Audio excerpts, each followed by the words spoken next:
Cerita dalam bahasa Indonesia. Pengorbanan yang besar. Ini adalah cerita dari zaman dahulu kala. Di sebuah gubuk kecil di tengah-tengah tegalan, muram, kesepian, hiduplah seorang wanita tua dan seorang gadis muda. Wanita tua itu lemah dan juga pemarah dan akan selalu mengoceh kata-kata tidak jelas untuk dirinya sendiri. Gadis yang bernama Finola itu manis dan segar seperti kuntum mawar yang baru mekar. Di luar gubuk, tegalan yang tandus, muram, dan sepi membentang bermil-mil di setiap sisinya, tetapi ke arah timur dibatasi oleh deretan pegunungan. Tidak ada rumah lain yang terlihat, atau pohon, atau bunga, atau tanda makhluk hidup apapun. Hanya wanita tua itu dan Finola. Satu-satunya orang lain di samping wanita tua itu dan Finola yang terlihat adalah kurcaci bisu. Dia menunggang kuda yang rusak, datang sebulan sekali ke gubuk, membawa sekarung jagung untuk wanita tua dan Finola. Dan meskipun dia tidak berbicara, Finola selalu senang melihatnya. Setelah meletakkan karung jagung di dalam rumah, dia menaiki kudanya untuk pergi. Tetapi dia melihat ke gubuk itu untuk terakhir kalinya dan melihat Finola sekilas di jendela dan melihat bahwa dia menangis. Pemandangan ini membuatnya begitu sengsara, sehingga dia tidak bisa memikirkan apapun selain wajah sedihnya. Dan dia membiarkan kuda tua itu pergi tanpa memikirkan kemana kuda akan membawanya. Saat ini dia sampai di kaki bukit hijau, di mana sebuah suara tiba-tiba mengagetkannya. Ini waktunya untuk kau datang. Hah? Kurcaci itu tersadar dan melihat bahwa yang berdiri di hadapannya adalah seorang pria kecil. Ya, lebih kecil dari kurcaci itu sendiri. Sudah waktunya bagimu untuk datang, dan kau disambut dengan sepenuh hati. Turun dari kudamu dan masuk bersamaku, agar aku bisa menyentuh bibirmu dengan tongkat bicara. Tongkat bicara? Penasaran, kurcaci itu lalu turun dari kudanya dan mengikuti peri melalui lubang di sisi bukit hijau itu. Dan ketika mereka keluar dari sisi yang lain, kurcaci itu mendapati dirinya berada di sebuah ruangan yang indah seterang siang hari. Berlian berkilauan di atap ketika bintang berkilau di langit saat malam tanpa awan. Ambil kursi, dan aku akan membunyikan tongkat bicara.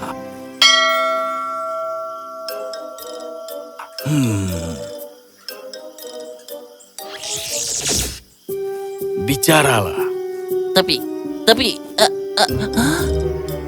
aku bisa bicara. Siapa kau, oh Tuan yang baik? Jangan khawatirkan aku. Katakan padaku, siapa dirimu? Iya, aku.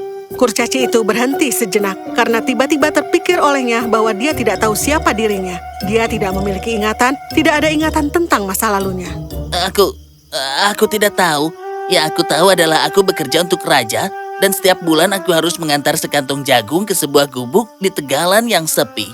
Dan di sana kau jatuh cinta dengan gadis yang cantik.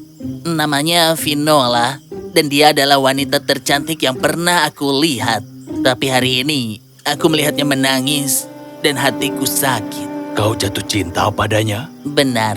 Dan maukah kau melakukan hal yang bisa membuatnya bahagia? Akan kulakukan apapun. Ya, dengarkan baik-baik. Finola bukanlah gadis biasa.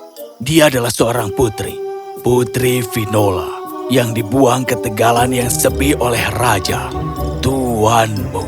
Dia menghabisi ayahnya, yang merupakan raja yang sah, dan akan menghabisi Finola juga. Hanya saja dia diberitahu oleh seorang penyihir bahwa melukai seorang anak kecil akan membawa nasib buruk yang parah. Lalu, apa yang harus kulakukan? Usir dia ke tegalan yang sepi, dan aku akan melemparkan mantra pemikat padanya, sehingga dia tidak bisa ingat apa-apa. Biarkan dia tinggal di sana dengan kakakku, yang juga di bawah mantra yang sama dan tidak bisa ingat apa-apa. Dan untuk makanan, biarkan mereka hidup dari jagung yang akan dikirimkan kepada mereka setiap bulannya. Berbahaya mengirim seseorang ke sana. Jika tersiar kabar, Jangan khawatir, aku memiliki orang yang tepat. karena kau tahu semuanya, siapa aku? Kau akan tahu pada waktu yang tepat. Sekarang, maukah kau mematahkan mantra? Tidak peduli apapun resikonya. Apapun untuk dia. Oke, sekarang dengarkan baik-baik. Mantra itu hanya dapat dipatahkan dengan senjata yang tepat. Tombak emas dan perisai perak berada di tepi danau mistik yang sedikit lebih jauh di Pulau Laut Barat. bawa itu ke tegalan sepi. Kau hanya perlu memukul perisai 3 kali dengan tombak. Dan keheningan tegalan akan rusak selamanya. Mantra akan hilang dan sang putri akan segera bebas. Aku akan segera berangkat. Semoga berhasil. Dan berkata demikian, kurcaci itu berangkat ke danau mistik. Setelah melakukan perjalanan sepanjang hari, bekerja keras melewati tebing curam dan padang rumput, dia tiba di pantai lautan. Dia sangat lelah setelah perjalanan panjang, sehingga dia turun dari kudanya dan duduk untuk beristirahat ketika seekor elang raksasa yang sayapnya terbuat dari api muncul dari air. Dan rongga matanya yang gelap juga berlubang. Beraninya kau datang ke pantaiku? Aku harus pergi ke danau mistik. Mengapa kau ingin pergi ke danau mistik? Dengan gemetar, kurcaci itu menceritakan segalanya kepada elang raksasa tanpa mata itu. Tentang cinta. Baiklah, kau bisa menggunakan airku untuk tiba di pulau danau mistik. Tapi itu semua ada harganya. Apapun, apa yang kau inginkan? Matamu. Kurcaci itu menelan air liurnya dan mundur selangkah ketika tiba-tiba wajah Finola melintas di benaknya. Apapun untuknya. Bagus, aku menerima apa yang kau berikan. Matamu sekarang milikku. Dan saat mengucapkan kata-kata itu, dengan cahaya terang, rongga mata kurcaci menjadi gelap dan hampa. Dan elang sekarang memiliki mata kurcaci. Kau sekarang dapat melanjutkan. Aku tidak bisa melihat apapun. Bagaimana aku bisa sampai ke pulau? Diam seperti kegelapan dan seterang kehidupan. Pengorbanan seperti itu akan membawamu ke tempat yang kau inginkan. Dan tidak lama setelah dia mengucapkan kata-kata itu, angin berputar di sekitar kurcaci dan membawanya ke udara.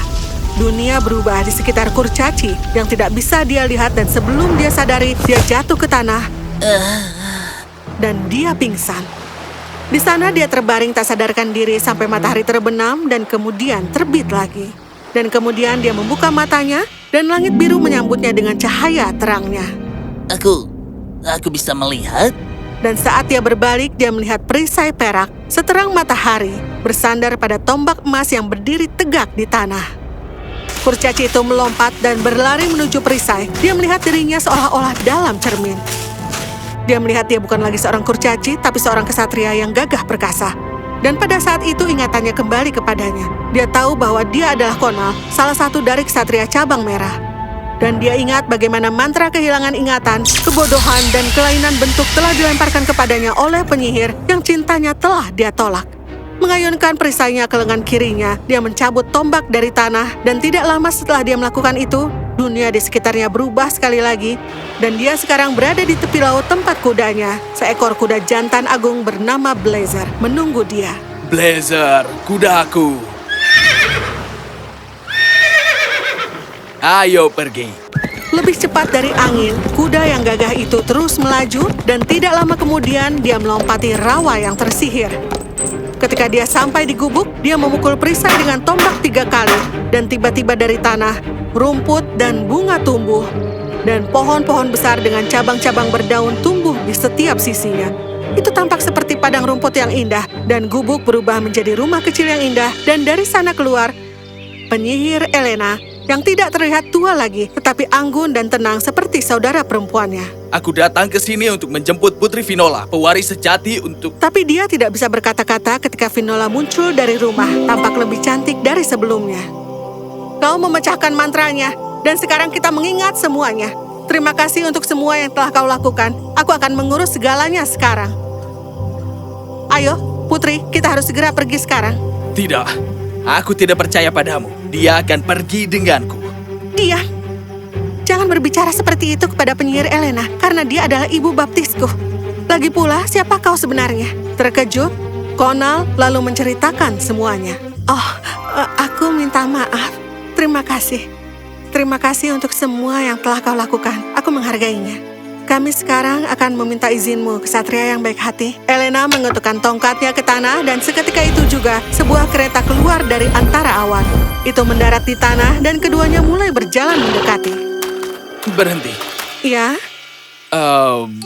Putri, Aku jatuh cinta padamu. Aku mencintaimu sejak aku... Ah, maafkan aku. Aku tidak merasakan hal yang sama. Aku bahkan tidak mengenalmu. Tapi kalau kau datang ke kerajaan kami, kunjungi kami dan kami akan memperlakukanmu dengan baik. Dan mengatakan demikian, keduanya naik ke kereta lalu pergi. Konal yang patah hati menyaksikan mereka menghilang di balik awan. Air mata mengalir dari matanya ketika tiba-tiba dia mendengar suara peri. Konal, kau telah melakukan dengan baik. Sebenarnya, sangat baik. Penyihir Elena adalah penyihir yang kuat. Jangan khawatir, besok pagi Putri Finola akan mendapatkan kembali tahtanya. Dan untukmu, inilah yang aku maksud ketika aku bertanya, apa kau mau mengambil resikonya? Mata bukanlah harganya, tapi dengan mengetahui bahwa orang yang kau cintai tidak membalas cintamu. Semoga hidupmu bahagia, kesatria. Kita tidak akan pernah bersama, ya kan? Tidak setiap hati mendapatkan apa yang diinginkan. Dan itu adalah pengorbanan yang besar. Konal menaiki kudanya dan kemudian dia pergi jauh dari batas kerajaan. Kita tidak tahu apa yang akan terjadi padanya, tetapi kita tahu bahwa kisahnya akan terus hidup, mengajari kita bahwa cinta itu tidak egois dan begitu pula kebaikan cinta.